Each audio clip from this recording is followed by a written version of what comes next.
THE JUNGLE by Upton Sinclair. Chapter 8. Yet even by this deadly winter the germ of hope was not to be kept from sprouting in their hearts. It was just at this time that the great adventure befell Marija. The victim was Tamoszius Kuszleika, who played the violin. Everybody laughed at them, for Tamoszius was petite and frail, and Marija could have picked him up and carried him off under one arm. But perhaps that was why she fascinated him. The sheer volume of Marija's energy was overwhelming. That first night at the wedding Tamoszius had hardly taken his eyes off her, and later on, when he came to find that she had really the heart of a baby, her voice and her violence ceased to terrify him, and he got the habit of coming to pay her visits on Sunday afternoons. There was no place to entertain company except in the kitchen, in the midst of the family, and Tamoszius would sit there with his hat between his knees, never saying more than half a dozen words at a time, and turning red in the face before he managed to say those, until finally Jurgis would clap him upon the back in his hearty way, crying, "Come now, brother, give us a tune." And then Tamoszius' face would light up, and he would get out his fiddle, tuck it under his chin, and play. And forthwith the soul of him would flame up and become eloquent. It was almost an impropriety, for all the while his gaze would be fixed upon Marija's face, until she would begin to turn red and lower her eyes. There was no resisting the music of Tamoszius. However, even the children would sit awed and wondering, and the tears would run down Teta Elzbieta's cheeks. A wonderful privilege it was to be thus admitted into the soul of a man of genius, to be allowed to share the ecstasies and the agonies of his inmost life. Then there were other benefits accruing to Marija from this friendship, benefits of a more substantial nature. People paid Tamoszius big money to come and make music on state occasions, and also they would invite him to parties and festivals, knowing well that he was too good-natured to come without his fiddle, and that having brought it, he could be made to play while others danced.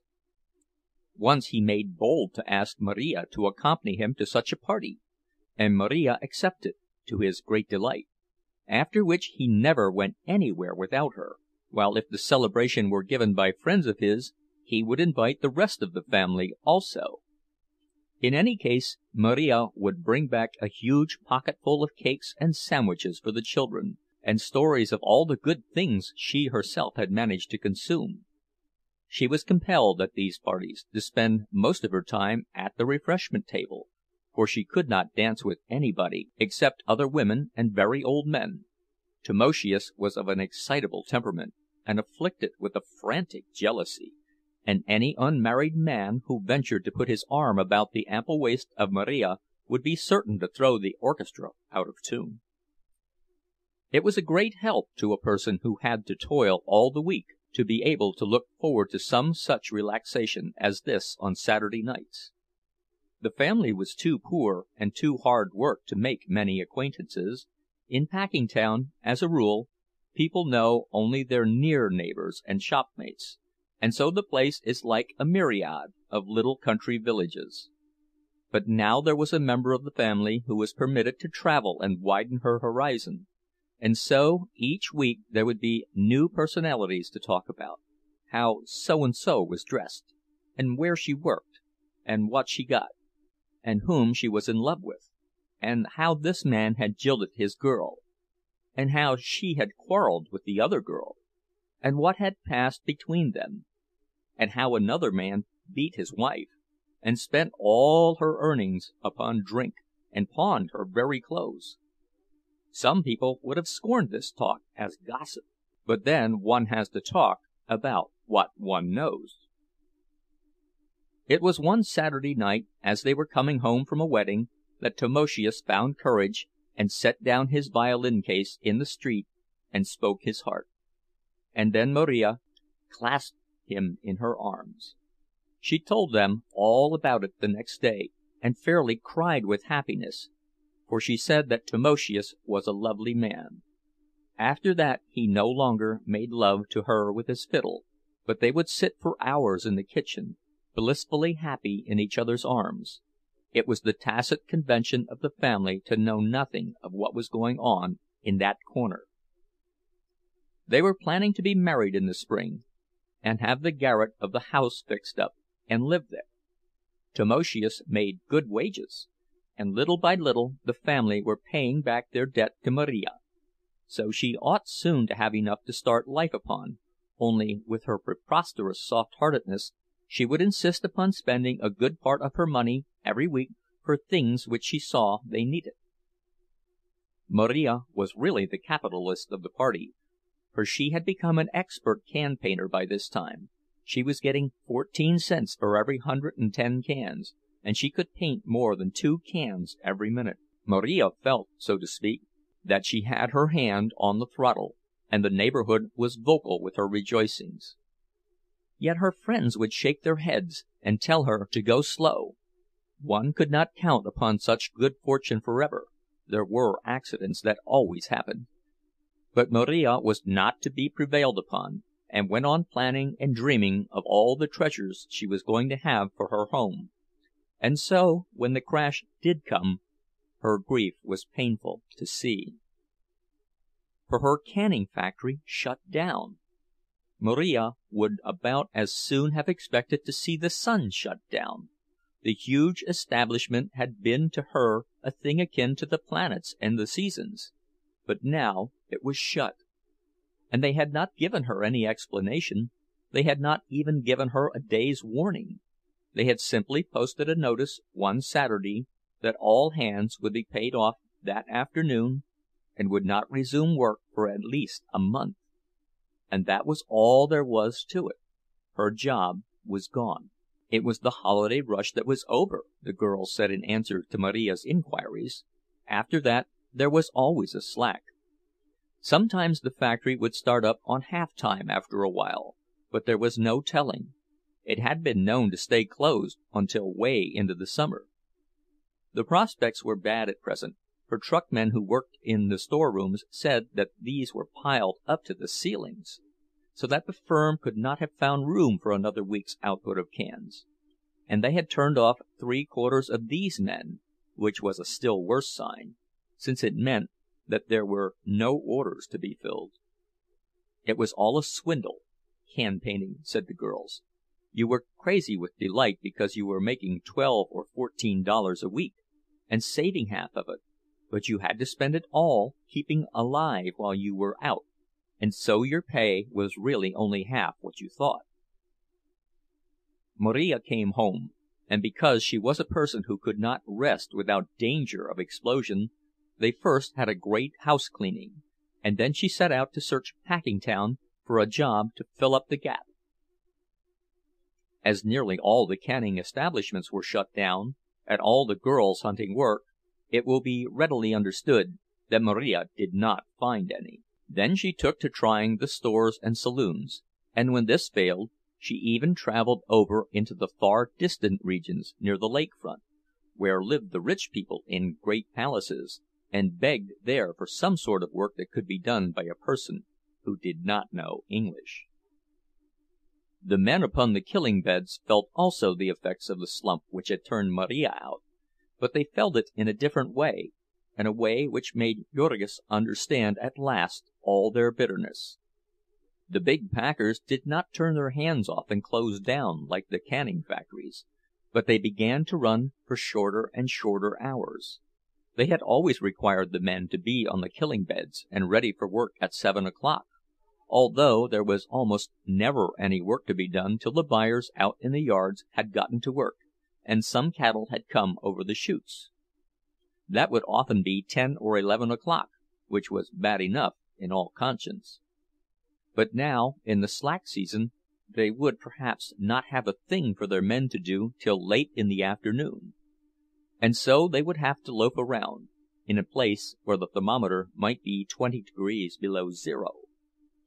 At first one would see them running about, or skylarking with each other, trying to keep warm, but before the day was over, they would become quite chilled through and exhausted, and when the cattle finally came, so near frozen that to move was an agony. And then suddenly the place would spring into activity, and the merciless speeding up would begin. There were weeks at a time when Jurgis went home after such a day as this with not more than 2 hours' work to his credit, which meant about 35 cents. There were many days when the total was less than half an hour, and others when there was none at all. The general average was 6 hours a day, which meant for Jurgis about $6 a week, and this 6 hours of work wouldn't be done after standing on the killing bed till 1 o'clock, or perhaps even 3 or 4 o'clock in the afternoon. Like as not, there would come a rush of cattle at the very end of the day, which the men would have to dispose of before they went home, often working by electric light till 9 or 10, or even 12 or 1 o'clock, and without a single instant for a bite of supper. The men were at the mercy of the cattle. Perhaps the buyers would be holding off for better prices. If they could scare the shippers into thinking that they meant to buy nothing that day, they could get their own terms. For some reason the cost of fodder for cattle in the yards was much above the market price, and you were not allowed to bring your own fodder. Then, too, a number of cars were apt to arrive late in the day, now that the roads were blocked with snow, and the packers would buy their cattle that night to get them cheaper, and then would come into play their ironclad rule, that all cattle must be killed the same day they were bought. There was no use kicking about this.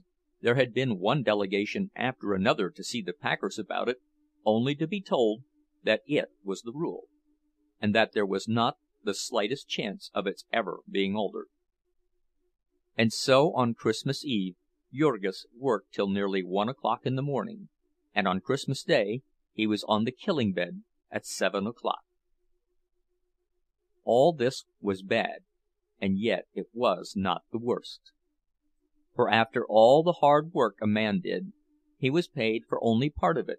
Jurgis had once been among those who scoffed at the idea of these huge concerns cheating, and so now he could appreciate the bitter irony of the fact that it was precisely their size which enabled them to do it with impunity. One of the rules on the killing beds was that a man who was 1 minute late was docked an hour, and this was economical, for he was made to work the balance of the hour. He was not allowed to stand round and wait.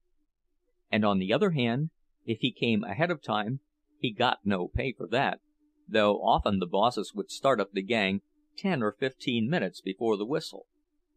And this same custom they carried over to the end of the day. They did not pay for any fraction of an hour for a broken time. A man might work full 50 minutes, but if there was no work to fill out the hour, there was no pay for him. Thus the end of every day was a sort of lottery, a struggle, all but breaking into open war between the bosses and the men, the former trying to rush a job through, and the latter trying to stretch it out. Jurgis blamed the bosses for this, though the truth to be told it was not always their fault, for the packers kept them frightened for their lives, and when one was in danger of falling behind the standard, what was easier than to catch up by making the gang work a while for the church? This was a savage witticism the men had, which Jurgis had to have explained to him. Old man Jones was great on missions and such things, and so, whenever they were doing some particularly disreputable job, the men would wink at each other and say, "Now we're working for the church." One of the consequences of all these things was that Jurgis was no longer perplexed when he heard the men talk of fighting for their rights. He felt like fighting now himself, and when the Irish delegate of the Butchers' Helpers Union came to him a second time, he received him in a far different spirit. A wonderful idea it now seemed to Jurgis, this of the men, that by combining they might be able to make a stand and conquer the packers. Jurgis wondered who had first thought of it, and when he was told that it was a common thing for men to do in America, he got the first inkling of a meaning in the phrase, "a free country." The delegate explained to him how it depended upon their being able to get every man to join and stand by the organization, and so Jurgis signified that he was willing to do his share. Before another month was by, all the working members of his family had union cards, and wore their union buttons conspicuously and with pride.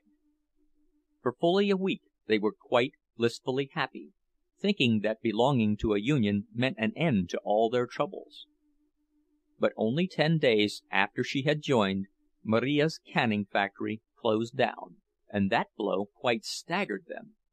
They could not understand why the union had not prevented it, and the very first time she attended a meeting, Marija got up and made a speech about it. It was a business meeting, and was transacted in English, but that made no difference to Marija. She said what was in her, and all the pounding of the chairman's gavel and all the uproar and confusion in the room could not prevail. Quite apart from her own troubles, she was boiling over with a general sense of the injustice of it, and she told what she thought of the packers, and what she thought of a world where such things were allowed to happen. And then, while the echoes of the hall rang with the shock of her terrible voice, she sat down again and fanned herself, and the meeting gathered itself together and proceeded to discuss the election of a recording secretary. Jurgis, too, had an adventure for the first time he attended a union meeting, but it was not of his own seeking. Jurgis had gone with the desire to get into an inconspicuous corner and see what was done. But this attitude of silent and open-eyed attention had marked him out for a victim. Tommy Finnegan was a little Irishman, with big staring eyes and a wild aspect, a hoister by trade, and badly cracked. Somewhere back in the far distant past, Tommy Finnegan had had a strange experience, and the burden of it rested upon him. All the balance of his life he had done nothing but try to make it understood. When he talked, he caught his victim by the buttonhole, and his face kept coming closer and closer, which was trying because his teeth were so bad.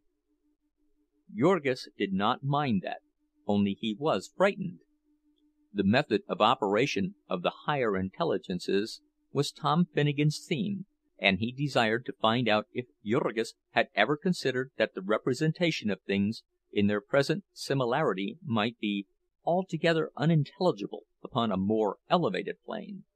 There were assuredly wonderful mysteries about the developing of these things, and then, becoming confidential, Mr. Finnegan proceeded to tell of some discoveries of his own.